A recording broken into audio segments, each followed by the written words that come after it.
The house had always seemed too big for just my father after Mom disappeared.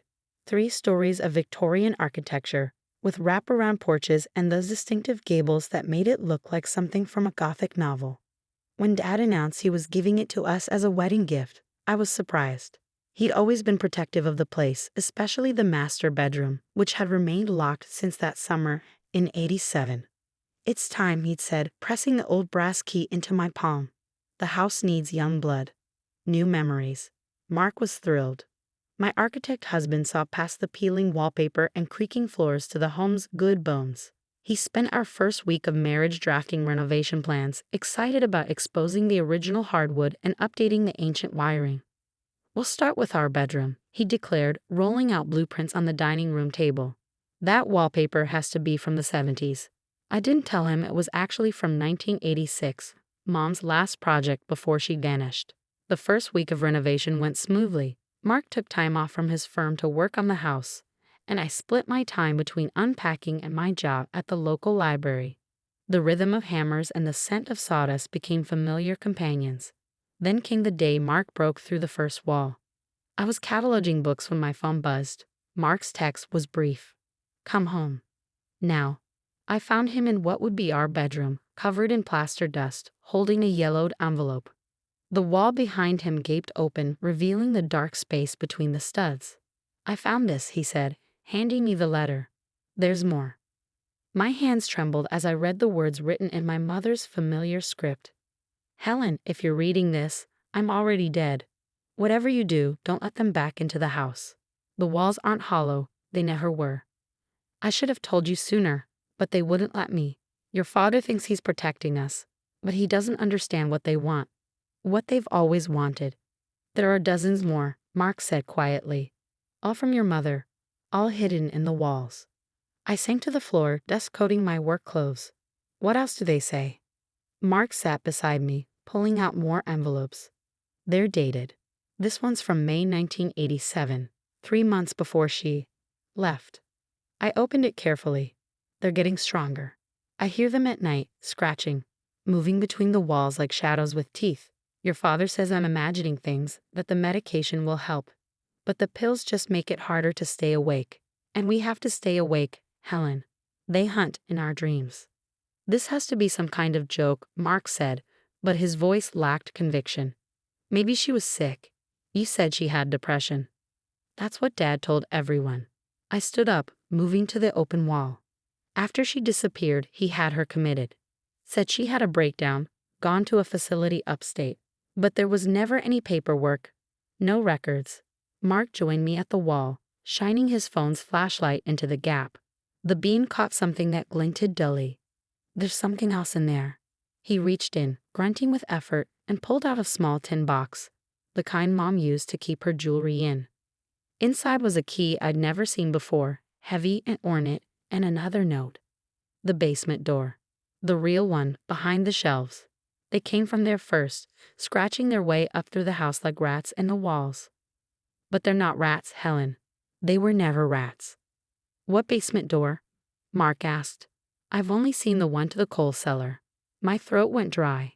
Mom used to talk about another door. Dad said she was confused, that the house just had the one basement. He kept it locked after she left. Mark was already heading downstairs, contractor instincts taking over. Houses this old often had multiple cellar entrances, for delivery, storage, or other things, I whispered, following him. The basement door, the only one we knew, was locked as always. But Mark had removed the shelving unit along the far wall during his initial inspection, revealing bare stone foundation. Except it wasn't all stone. "There," he said, running his hands along the wall. "This section's different. Newer brick, made the early 1900s. And look." His fingers found a seam, barely visible in the dim light. A doorway, bricked over and plastered to match the foundation. I held up the key from the tin. "Think this is what she meant?" "Only one way to find out." Mark grabbed his sledgehammer from his tools. "Stand back." The brick gave way easily, too easily, like it had been waiting for us. Behind it was a door of dark, stained wood, with a keyhole that matched our key perfectly. "We don't have to do this," Mark said softly. "We can brick it back up, sell the house." I thought of Mom's letters, Of all the nights I'd heard her pacing, talking about scratching in the walls. Of Dad's insistence that she was sick, imagining things. No, I put the key in the lock. I need to know. The door opened with a sound like a sigh. Beyond it, stairs led down into darkness. The beam of Mark's flashlight showed rough stone walls slick with moisture, descending deeper than any normal basement should go. And from below, so faint we might have imagined it, came a sound. Scratching. Helen. Mark's voice was tight. We should call someone. The police, or the police who helped Dad cover up Mom's disappearance. I took the first step down. No, whatever's down there, whatever she was trying to tell me, I have to know. The stairs seemed to go down forever. The air grew colder, heavier with each step. Our flashlight beams caught movement at the edges of darkness, or maybe it was just shadows playing tricks. Then we reached the bottom, and the beams fell on the far wall. More letters. Hundreds of them, pinned to the stone like wallpaper. All in Mom's handwriting, all dated after her supposed disappearance. The most recent was from last month. Oh God, I breathed, reading the first lines. She's alive, she's been down here the whole time. And from the darkness behind the forest of letters came a voice I hadn't heard in 35 years. Helen, is that you? Mom. My voice cracked as the flashlight beam searched the darkness. She emerged from behind a stone pillar, thin and pale as paper, but unmistakably my mother. Her hair had gone completely white, but her eyes, my eyes, were the same deep brown I remembered. You shouldn't have come, she whispered, glancing nervously at the shadows. It's not safe. They'll know you're here. Mark moved closer to me, his flashlight revealing more of the chamber. It was vast, far larger than the house's foundation above. The walls weren't just covered in letters, there were drawings too. Hundreds of them, depicting things that made my stomach turn. Mrs. Anderson, Mark started, but Mom cut him off. Quiet, she pressed a finger to her lips. They hear everything. The walls have ears. Literally. I took a step toward her, but she backed away. Mom, what happened? Dad said you were sick, that you left. She laughed, a hollow sound that echoed off the stone. Left? No, Helen. I tried to leave, many times. But they wouldn't let me. Your father wouldn't let me. Dad, he did this. He made a deal. She moved to one of the walls, touching a letter dated 1962. His father made it first, when they built this house. A bargain with them. Success, wealth, power, all for a price. Mark's flashlight caught something moving in the corner. When we turned to look, there was nothing there. What price? I asked, though part of me didn't want to know. A guardian, Mom said. Someone to stay down here. To feed them, talk to them. Keep them company, she smiled savely. Your grandmother did it first. Then, when she died, your father needed someone else. That's when he met me. The scratching sound was getting louder, coming from inside the walls. He didn't tell me at first, Mom continued. Not until after we were married. Not until I was pregnant with you. Then they wanted me. Said a child wasn't part of the deal. Jesus, Mark breathed. The whole house is alive, Mom finished. Or something like it. They live in the walls between worlds. Your father's family has been their caretaker for generations. Their prison guards. Their food supply. My head was spinning. But why didn't you tell anyone? Get help. I tried. She pointed to another letter. Called the police. They came, looked around, found nothing. Your father told them I was having delusions. Showed them prescriptions I'd never taken. And then? A sound like nails on wood came from the stairs behind us. He's coming, Mom whispered. He always knows when someone's down here. Helen? Dad's voice called from above. Are you down there, sweetheart? Mark grabbed my arm. We need to go. Now? No, Mom clutched my hand. You don't understand. They won't let you leave. Not now that you know. They'll need a new guardian soon. I'm getting too old. Heavy footsteps on the stairs. Dad's voice getting closer. There you are. He stepped into the beam of our flashlights, looking exactly as he had that morning when he gave us the house. But his smile was different now, stretched too wide, too many teeth. I see you found your mother, and the family business. You're insane, Mark said, pulling me back. We're calling the police. Dad laughed, like Helen's mother did. Go ahead. The chief is an old friend. just like the judge, just like everyone else who matters in this town. He spread his arms. How do you think we afforded this house? My law practice? Your college education. Everything has a price, Helen. The scratching was all around us now. In the walls, the ceiling, the floor. They're hungry, Mom whispered. They're always hungry. It's not so bad, Dad said, stepping closer. Your mother makes it sound worse than it is. They just want company. Conversation. A little attention. His smile widened further. And now they want you, Helen. They've always wanted you. Like hell, Mark moved between us. We're leaving. Now. No one's leaving. Dad's voice changed, becoming deeper, resonant. The house has chosen. Just like it chose your mother, Helen.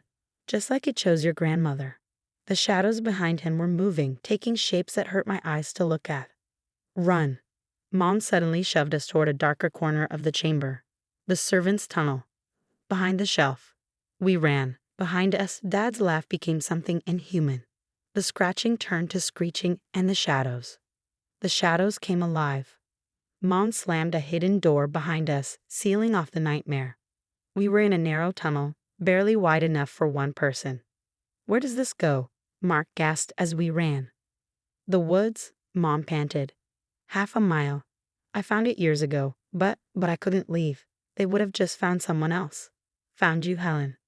The tunnel seemed endless. Behind us, things scraped and scratched at the door. Finally, fresh air. We emerged into the forest behind the house. The night sky a blessing after the darkness below. The house, I said, turning to Mom. We have to destroy it. Burn it down. She shook her head. Fire won't work. Nothing works. The house isn't the prison. It's the door. They're locked into our world through it, through the bargain. The only way to end it is to break the bargain, Mark finished. How? A howl echoed from the tunnel. Dad's voice, but not Dad's voice. The library, Mom said quickly. Your grandmother's journals. She hid them in the false bottom of the reference desk. Everything about the original deal, how it was made. More howls. Closer. Go, Mom stepped back toward the tunnel. I'll hold them off. Give you time. Mom, no. I have 35 years to plan this, Helen. To wait for someone who could end it. Find the journals. Break the bargain. She hugged me fiercely. Save us all. She disappeared back into the tunnel before we could stop her. Mark and I ran through the woods, the house looming behind us like a monster against the stars. Through the windows, shadows moved unnaturally. The library, I gasped. We have to. We will. Mark took my hand. But first we need help. Real help. I thought of Mom, alone in the darkness for 35 years, of Dad's inhuman smile, of the things in the walls. Who would believe us? Someone will. Mark's jaw was set. Someone has to. Because I'm not letting that house take you. Not now. Not ever. Behind us, from the direction of the house, came a scream that shattered the night. Then another, and another.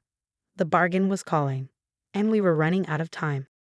The library was dark when we arrived, but my key still worked. 15 years as head librarian had its advantages.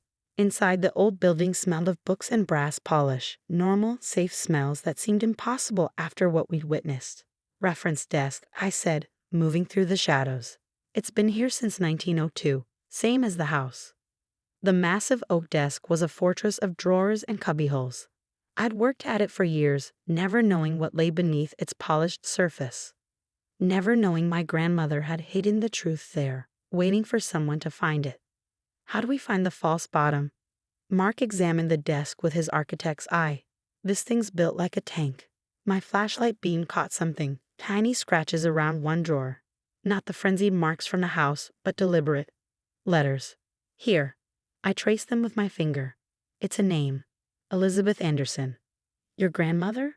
I nodded, pulling the drawer open. Inside, yellowed index cards cataloged books long since replaced by computers. But the drawer itself. It's too shallow, Mark said. Compare it to the others. He was right. I pulled the cards out, feeling along the wooden bottom until, click. The false bottom lifted, revealing a leather-bound journal and a small box. Dear Elizabeth, I read from the first page. If you're reading this, I've failed to break the bargain, but perhaps you'll succeed where I couldn't, where none of us could. My phone rang, making us both jump. Dad's number. I answered on speaker. Having fun at the library, sweetheart? His voice was wrong, layered with other voices. Your mother's being quite difficult. Always was. But you'll be different, won't you? What are they? I demanded. What does your family do? Progress requires sacrifice, Helen. America was growing. Industry booming. Our family had land but no power, no influence. Until my grandfather met them. The things in the walls. They needed a way into our world. We needed success. A simple trade. He laughed that horrible laugh again. A door for a door. Our house for their power. All it required was a guardian. Someone to feed them. Feed them what? Fear, pain, loneliness. Such exquisite emotions. Your mother's been quite the feast these past decades. Mark grabbed the journal, flipping pages frantically. There has to be something. You have 1 hour, Dad's voices said. Then they start taking pieces of her.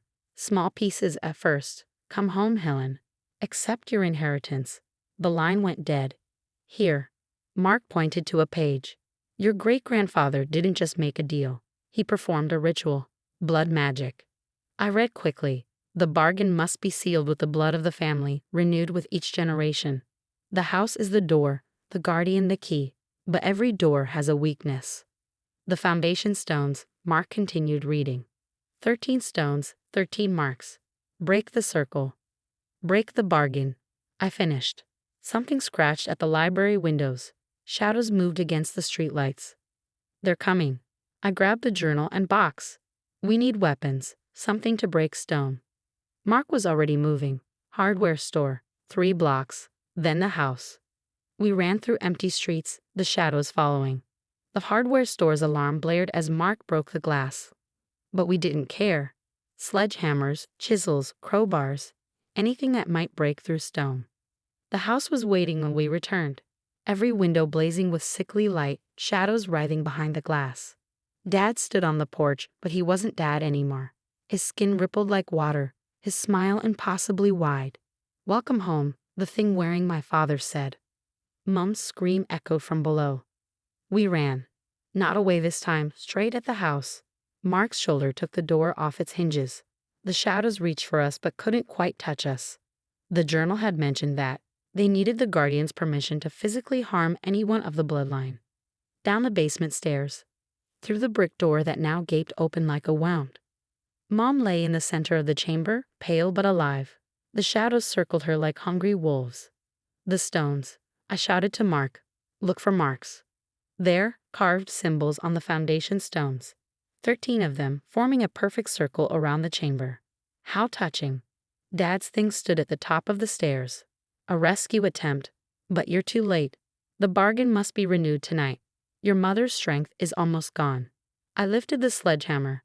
You're right, the bargain will be renewed. And I swung at the first stone. The crack was like thunder. The shadows screamed. Dad's thing stumbled. Mark hit the second stone. Then the third. Stop.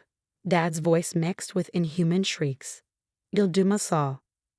No, Mom whispered from the floor. Just you.